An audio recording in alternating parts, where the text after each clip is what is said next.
Le cadeau que j'avais préparé pour les 40 ans de ma femme tenait dans une clé USB noire, minuscule, élégante, presque chic, le genre d'objet qu'on imagine contenir un montage souvenir avec musique douce et photos de famille. Sauf que celui-là contenait la raison pour laquelle toute ma famille allait cesser de respirer en même temps. Je m'appelle Daniel Whitman. J'ai 46 ans, 20 ans de mariage avec Claire, un pavillon à Saint-Maur-des-Fossés, 2 enfants presque adultes, une assurance vie trop bien rangée, et jusqu'à ce mois de novembre, la naïveté confortable des hommes qui pensent que le pire arrive surtout aux autres. Claire avait toujours été précise, presque militaire dans sa façon de vivre. Les courses le mardi soir, la boulangerie Morel le dimanche matin, le café allongé sans sucre, les mots de passe notés dans un carnet bleu qu'elle appelait son cerveau de secours. Charmant, très français dans l'esprit. Confier sa sécurité numérique à un carnet acheté chez Monoprix. Puis un jour, elle a changé. Pas brutalement. Non. Claire était trop intelligente pour ça. Elle a glissé hors de notre mariage, comme on retire une bague sous la table. Lentement, sans bruit. Son téléphone s'est mis à dormir, face contre table. Son sourire a appris à se fermer avant d'arriver jusqu'aux yeux. Ses déplacements à Paris sont devenus flous. Une réunion dans le 7e, un dossier urgent près de Montparnasse, un rendez-vous chez une cliente à Vincennes. Elle travaillait dans la décoration d'intérieur, donc tout était toujours possible. Un parquet à choisir, des rideaux à valider, une cliente qui hésite entre beige sable et beige dépression. Moi, je dirigeais une petite société de conseil financier à Créteil. Pas un empire, mais assez pour savoir reconnaître quand les chiffres mentent. Et ma femme commençait à avoir la comptabilité d'une fraude fiscale. Le premier vrai signal est arrivé un jeudi soir, au restaurant. Le petit Claire, près de la rue Claire, Claire avait insisté pour qu'on sorte, comme si elle voulait nous prouver quelque chose, ou se le prouver à elle-même.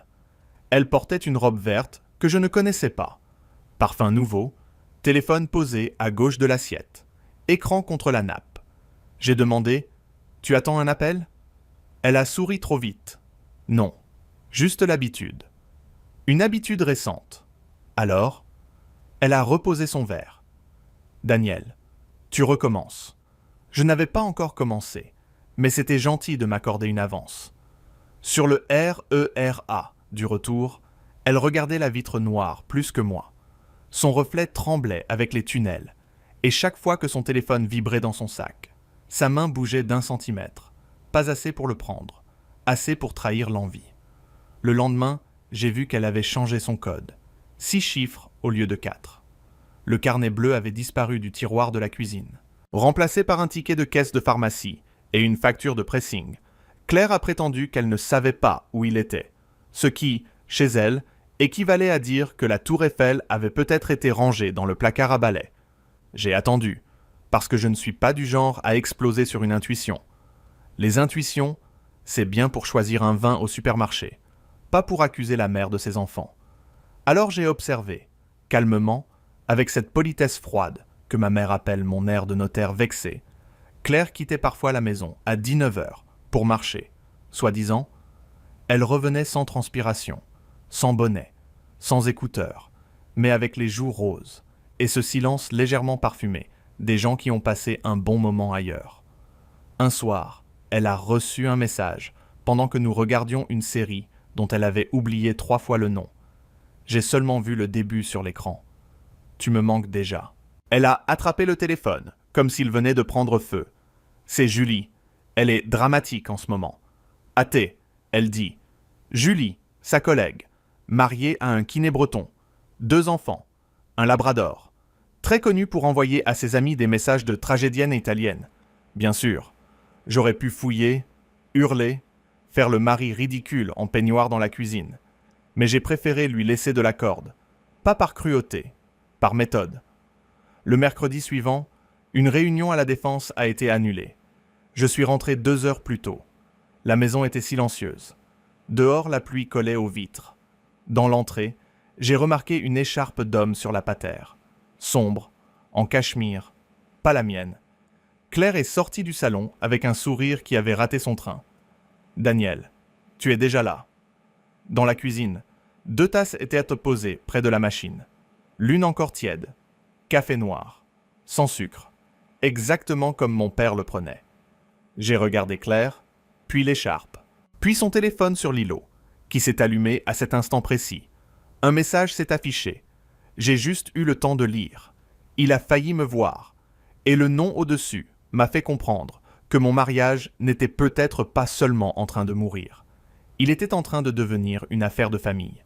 Le nom affiché n'était pas Julie, ni un prénom d'homme inconnu, ni ce genre de surnom idiot qu'on donne à quelqu'un quand on pense avoir 15 ans et un forfait illimité. C'était Robert, mon père. Robert Whitman, 68 ans, ancien avocat fiscaliste, amateur de Bordeaux trop cher et de petites phrases humiliantes, servies avec le sourire. L'homme qui m'avait appris à faire un nœud de cravate, à ne jamais signer un document sans le lire, et visiblement à ne jamais sous-estimer la capacité d'un père à transformer son fils en dommage collatéral. Claire a vu mes yeux sur l'écran. Elle a posé sa main dessus trop tard, comme on ferme les volets après l'incendie. « C'est ton père, il voulait passer, il est reparti », elle a dit.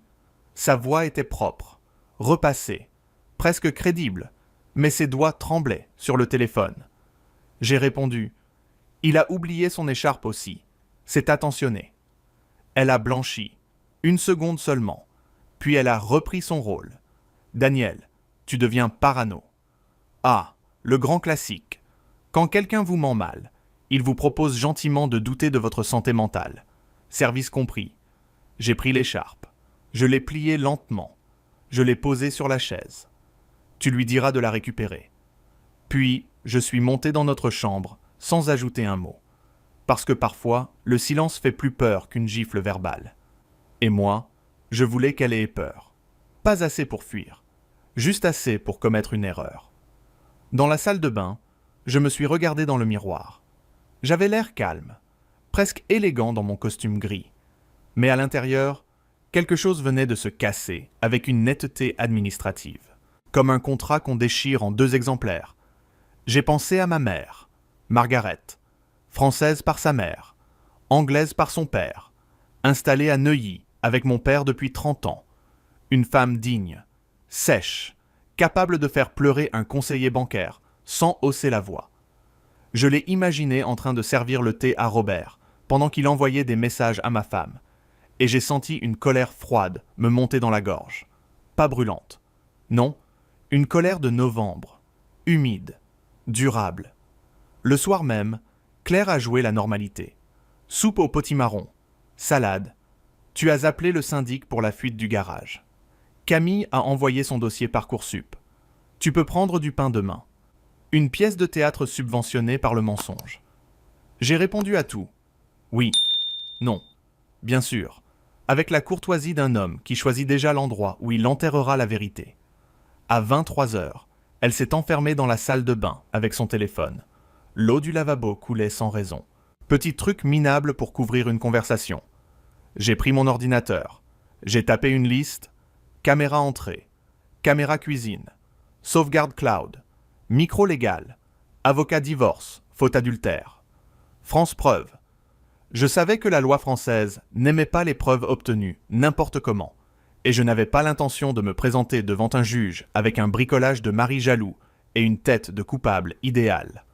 Le lendemain, j'ai appelé Jennifer Moreau, avocate à Paris, recommandée par un client qui avait survécu à un divorce aussi propre qu'une opération des impôts.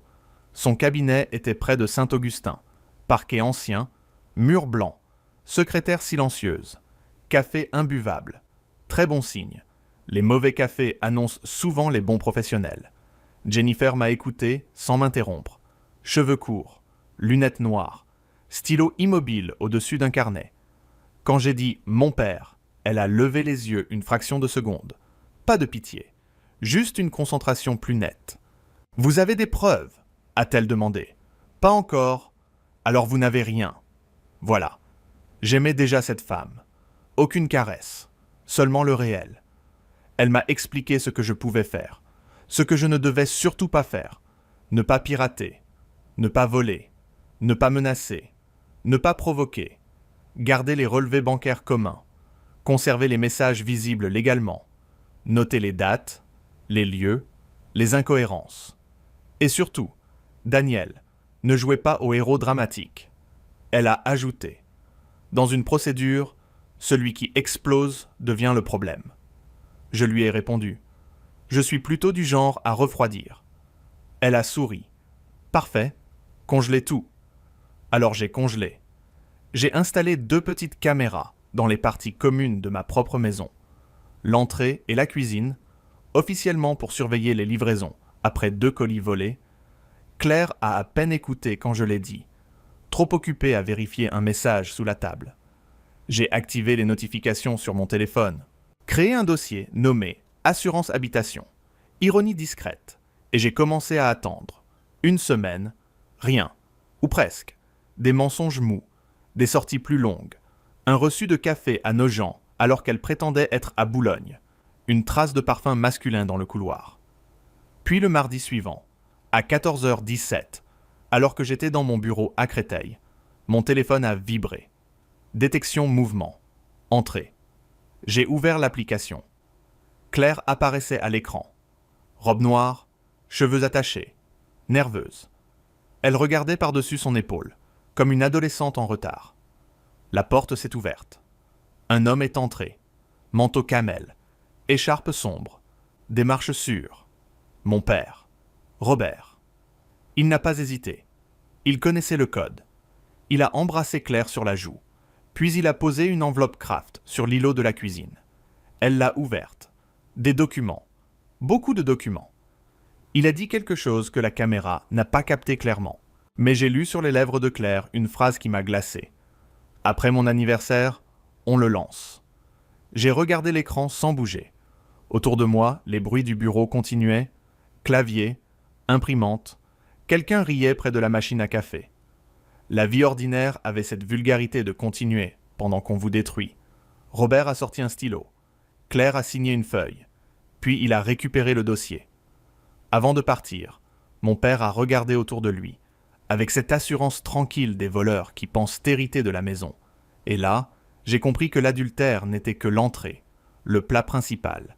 C'était moi, servi froid, avec saisie des biens et humiliation familiale en accompagnement. Le soir, j'ai retrouvé Claire au salon. Elle m'a demandé si tout allait bien. J'ai répondu « Très bien, je réfléchis à ton anniversaire ». Elle a souri, soulagée. « Tu me prépares une surprise ». J'ai levé mon verre. « Oh oui, Claire, la meilleure de notre mariage ». Le problème avec les gens qui trahissent, c'est qu'ils deviennent souvent poètes. Ils parlent de destin, de renaissance, de vérité intérieure, tout ce petit vocabulaire de brochures de retraite spirituelle en Ardèche, alors qu'en réalité, ils mentent sur un agenda partagé et oublient leur ticket de parking dans les poches. Claire n'avait jamais été distraite, mais depuis que Robert était devenu, disons, son projet immobilier émotionnel, elle se met des miettes partout. Un reçu de taxi entre Neuilly et Saint-Maur, une réservation pour 2 dans un hôtel discret près du parc Monceau, un virement de 4 800 € vers un compte que je ne connaissais pas, libellé « Avance déco », parce que visiblement, même l'infamie avait besoin d'un abat-jour. J'ai tout photographié, tout classé, date, heure, source. Jennifer m'avait donné une méthode. Pas de roman, pas d'insultes, pas d'interprétation, seulement des faits. J'avais créé un tableau. Onglet, mensonge, argent, présence Robert, projet divorce, d'une beauté froide, presque thérapeutique. Un Excel peut être plus efficace qu'un cri, surtout quand on sait s'en servir. 2 jours après la vidéo de la cuisine, j'ai eu ma première pièce majeure. Claire avait oublié son iPad sur la table basse. L'écran s'est allumé pendant qu'elle était sous la douche. Notification WhatsApp synchronisée. Robert. Jennifer ne doit rien savoir pour le transfert. Daniel doit passer pour instable. C'est essentiel. J'ai pris une photo, nette, sans toucher à l'appareil, puis une autre quand la suite est arrivée. Après la fête, tu lances la procédure, tu pleures, tu parles de son contrôle, de sa froideur, tout le monde te croira. J'ai senti mes mâchoires se serrer. Pas parce que Claire voulait me quitter. On survit à ça. On signe. On vend. On boit trop de café. On recommence.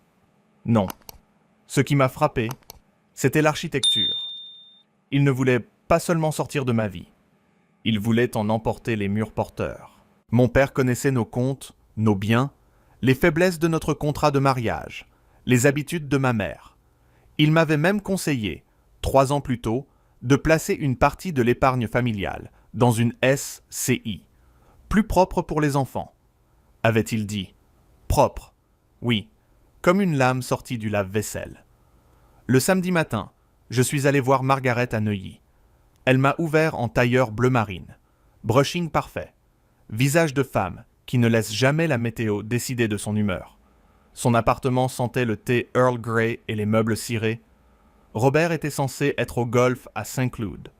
Je n'ai pas tout dit, pas encore.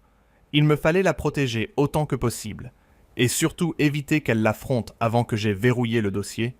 Ma mère m'a observé par-dessus sa tasse. « Tu as mauvaise mine, Daniel. »« Je dors mal. »« Claire, a-t-elle demandé.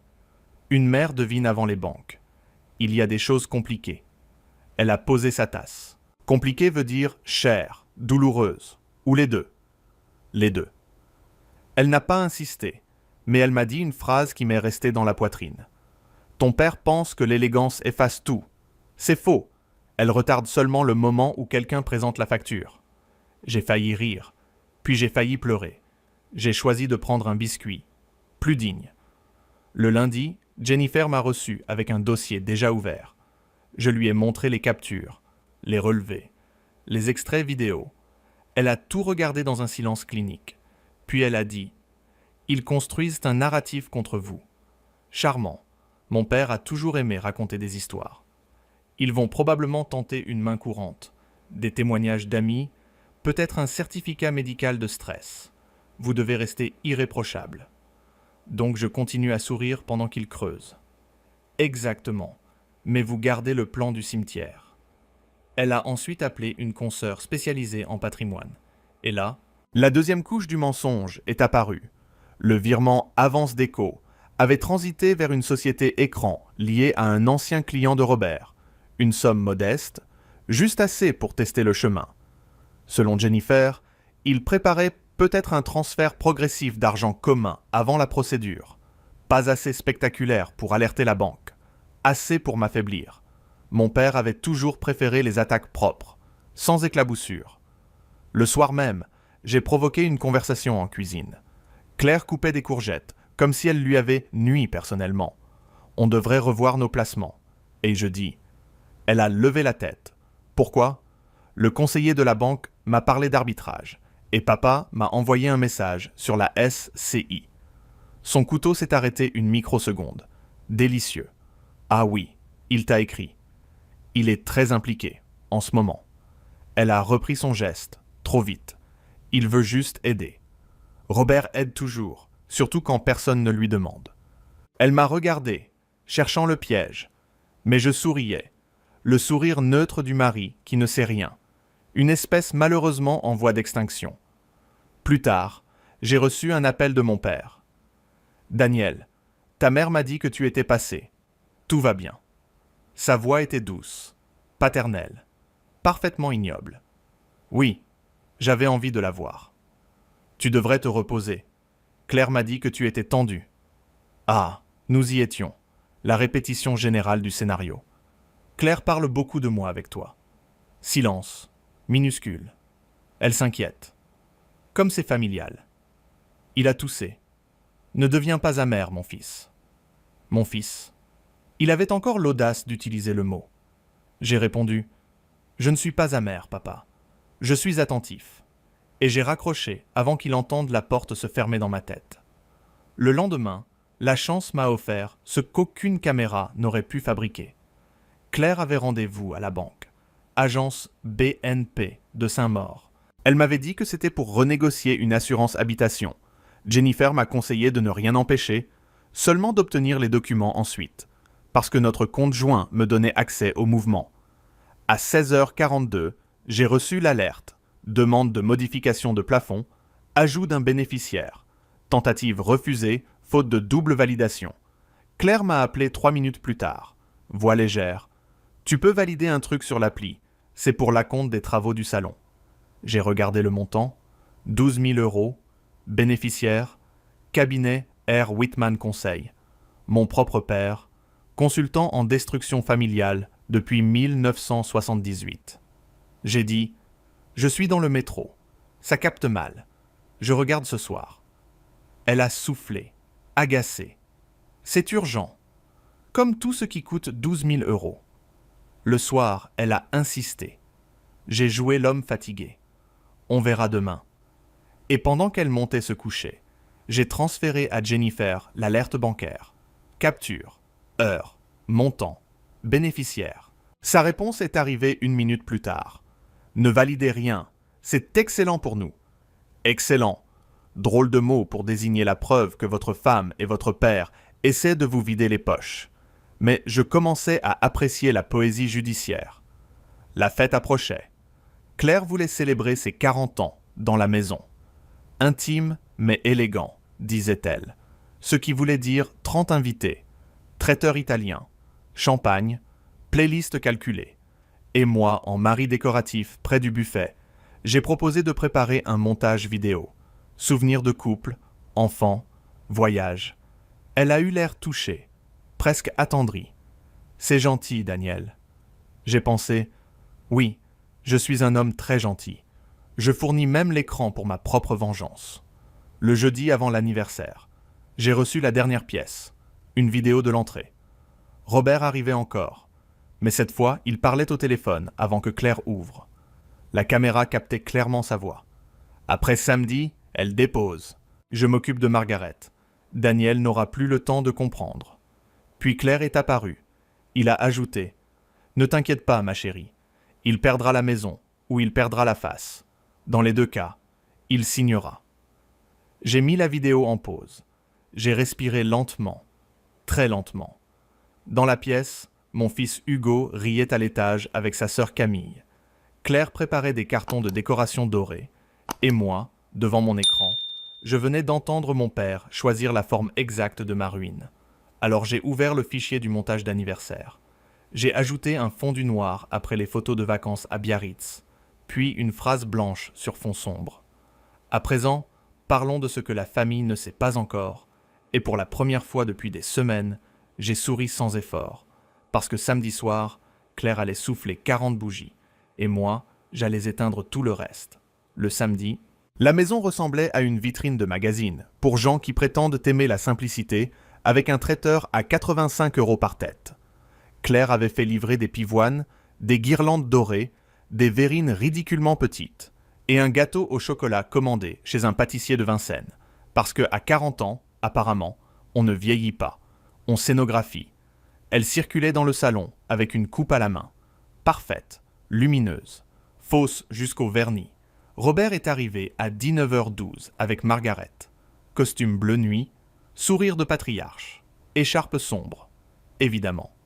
Il m'a embrassé comme si ses lèvres n'avaient jamais touché ma trahison. Mon fils, belle soirée. J'ai répondu, j'ai soigné les détails. Margaret m'a serré un peu plus longtemps que d'habitude. Ses yeux ont cherché les miens. Elle avait compris qu'il y avait un orage. Pas encore où la foudre tomberait. Hugo et Camille étaient là aussi. J'avais hésité à les éloigner. Puis Jennifer m'avait dit « La vérité sortira de toute façon. Mieux vaut qu'elle sorte de votre bouche que par une rumeur sale. » Alors, j'avais préparé la version la moins cruelle possible, si tant est qu'une bombe familiale puisse être livrée avec emballage cadeau. À 20h30, Claire a tapé dans ses mains. Daniel a préparé une surprise. Les invités ont applaudi. Amis, cousins, voisins, 2 collègues de Claire, une tante qui jugeait déjà les canapés. J'ai branché la clé USB sur l'ordinateur, relié au grand écran. Claire est venue près de moi, émue. « Tu n'étais pas obligé ? Je sais. » Et je dis, le montage a commencé. Photo de nos débuts à Lyon, notre premier appartement trop petit près de la Croix-Rousse, Claire enceinte de Camille, Hugo avec de la glace sur le nez à Arcachon, Noël chez mes parents, vacances à Biarritz, des sourires passés sur les visages. Certains riaient. Claire essuyait une larme. Robert regardait l'écran avec une tendresse très bien imitée. Et moi, je sentais mon cœur taper calmement, comme un huissier qui frappe à la porte. Puis l'image est devenue noire. Le salon a gardé ce silence doux des moments sentimentaux. La phrase blanche est apparue. À présent, parlons de ce que la famille ne sait pas encore. Claire a tourné la tête vers moi. Daniel, pas une question, un avertissement. J'ai posé la télécommande sur la table. Laisse, c'est la partie réaliste. La première capture s'est affichée. Le message de Robert. Après la fête, tu lances la procédure ? Un murmure a traversé la pièce. Robert a avancé d'un pas. Éteins ça. J'ai répondu « Curieux, tu étais plus bavard sur les vidéos. » La caméra de l'entrée est apparue. Robert entrant chez moi avec son code. Claire l'accueillant. L'enveloppe craft sur l'îlot. Puis l'extrait audio. Sa voix nette. Après samedi, elle dépose. Je m'occupe de Margaret. Margaret a porté la main à sa bouche. Pas théâtrale. Pas fragile. Juste frappée par une vérité qui n'avait même pas eu la politesse de prévenir, Claire a tenté de rire. Un petit rire sec. C'est sorti de son contexte. J'ai hoché la tête. Bien sûr, le contexte où mon père arrive chez moi pendant que je travaille et prépare mon divorce avec ma femme. La tante a lâché. Mon Dieu. Ce qui, dans notre famille, équivalait à un feu d'artifice. Ensuite, sont venus les virements. La tentative à 12 000 € vers cabinet R. Whitman Conseil. Les messages. WhatsApp synchronisé. Les dates. Les reçus.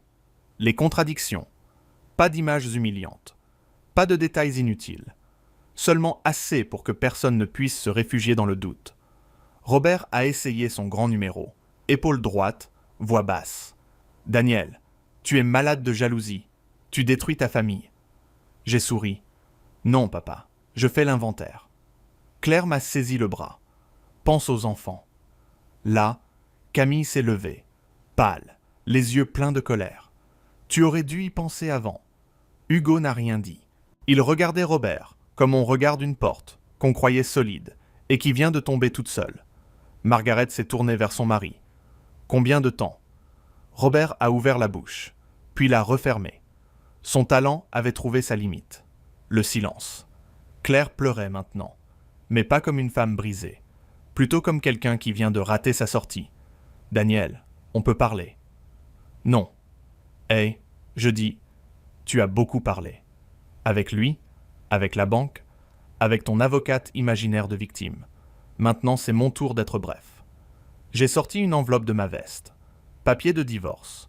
Mesures conservatoires préparées avec Jennifer. Copie pour Claire. Copie pour Robert concernant les mouvements financiers. Tu ne signes rien ce soir, évidemment. Nous ne sommes pas dans une série américaine. Mais tu vas quitter cette maison demain matin. Et tu vas cesser de toucher au compte commun. Robert a ricané, mauvais réflexe. Tu crois pouvoir me menacer. Margaret a répondu avant moi, voix glacée. Robert, tais-toi, pour une fois, offre-nous ce luxe. Le salon entier s'est figé. Claire a compris à cet instant que son allié venait de perdre son trône. Pas devant un juge, pas dans un cabinet feutré, mais entre le buffet de burrata et les 40 bougies intactes, le gâteau attendait sur la console. Joyeux anniversaire écrit en chocolat. Personne n'a chanté. Claire m'a regardé avec une haine nue, débarrassée de ses rubans. Tu as tout préparé. J'ai repris la clé, USB. Non, Claire, vous avez tout préparé. Moi, j'ai seulement invité le public. Le lendemain, Claire est partie avec 2 valises, un manteau beige et cette dignité de location qu'on prend quand la vraie est restée coincée sous l'épreuve. Elle a voulu embrasser les enfants. Camille a reculé. Hugo a accepté. Raide comme un passeport à la préfecture. Robert n'est pas venu. Évidemment, les grands stratèges adorent les batailles. Beaucoup moins les lendemains. Jennifer a été rapide. Pas magique. Rapide. En France, un divorce ne se règle pas avec un claquement de doigts, même quand la trahison porte le même nom que votre père. Mais les documents, les transferts, les messages et les vidéos ont fermé beaucoup de portes à Claire. Elle a signé l'accord 3 mois plus tard, maison conservée, compte sécurisé, actifs protégés, silence réciproque sur certains détails, ce qui était généreux de ma part, presque chrétien, et donc suspect. Margaret a quitté Robert, en 6 semaines. Pas avec des cris, avec un notaire, ce qui chez ma mère était une forme de poésie meurtrière. Elle a vendu l'appartement de Neuilly, récupéré ce qui lui revenait, et envoyé à Robert une seule phrase par mail. « Tu confonds pardon et oubli. Je ne pratique ni l'un ni l'autre. » Je l'ai encadré mentalement. Claire m'a écrit 2 fois. La première pour dire que j'avais détruit sa vie. La seconde pour demander si je pouvais avancer une facture de mutuelle. J'ai répondu non aux 2, avec une cohérence admirable. Les enfants ont encaissé à leur rythme. Mal, puis mieux. Camille m'a dit un soir dans la cuisine. « Je déteste qu'il t'ait été fait passer pour froid. » J'ai ri. « Je suis froid, ma chérie, mais seulement quand on laisse la porte du congélateur ouverte. » Elle a souri. Enfin, 6 mois après la fête, je suis retourné au Petit Clair. Seul, même table, même serveur, café trop cher. Paris dehors qui faisait semblant d'être éternel. J'avais perdu une femme, un père, et l'illusion très confortable que le sang protège de tout. Mais j'avais récupéré ma maison, mon nom, mon calme, et surtout cette chose rare, la direction de ma propre vie. Sur mon téléphone, un message de Margaret est arrivé. « Déjeuner dimanche, ne sois pas en retard. » J'ai souri, payé l'addition, et en sortant sous la pluie fine, j'ai pensé que la famille, parfois, ce n'est pas celle qui reste intacte, c'est celle qui survit au nettoyage, sans parfum, sans mensonge, et avec les clés dans sa propre poche. That feels so wrong. Almost like my ring finger feels better. Maybe change them to what, though? There's so many fucking keybinds in this game. So wrong it's right. Ring finger on W works. Yeah, ring finger on W works, but I can't get anything else low down enough. Like, the only one that really makes sense, change to F and G. F and G is already the melee. Like, I can't get anything. I think this is where my...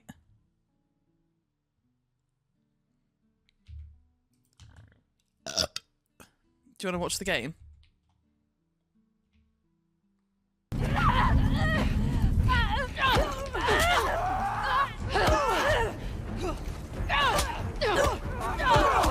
See, then, can you both leave me alone? Okay, alt, dodge, dodge. We're dodging. Okay, now go F. Okay, there we go. Hello? How are you? Fucking hit him! Okay. What does spacebar do? Jump. Okay. I guess you just dodge and then punch. Guys, at this point, just run. No, I'm gonna figure it out. Let me figure it out. I'm a gamer, guys. I'm a gamer. I could do like R or something.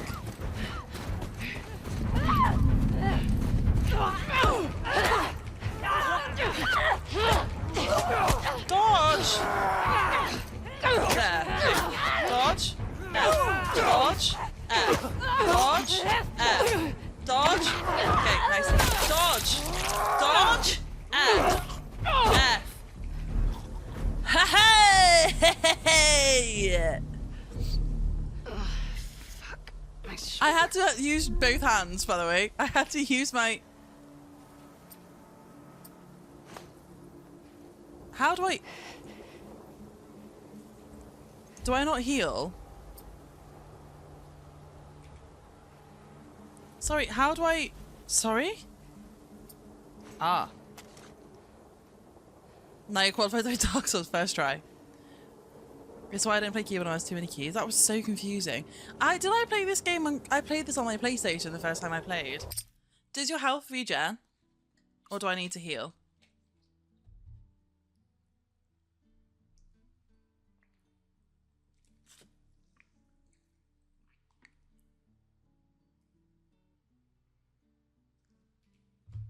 No regen. Fuck. PlayStation controller is better, but for this game, that's just me. Yeah, she did it. I did it. Against the odds. And then that's how I heal. Fucking hell. That was a bit intense, wasn't it, guys? I could have just shot my gun. I need to get a view. Up there. Oh, not up there. Up here? Up? Up? That looks climbable to me. Up here! Cubes. You can jump that, Ellie! Oh, do I need to put the gun away? Sorry, how do I put the... Ellie, Abby. They're all... Abby can jump that too. How do I put the gun away? Fucking hell! Oh, I missed playing this game with controller. Okay. Look how many things there are. I want put gun away.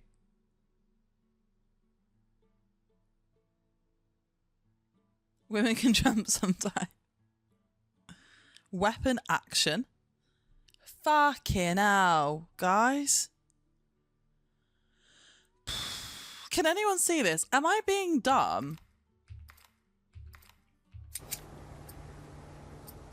Hint. Maybe I can get in that way. Yeah, no fucking shit, babe. I'm trying to put...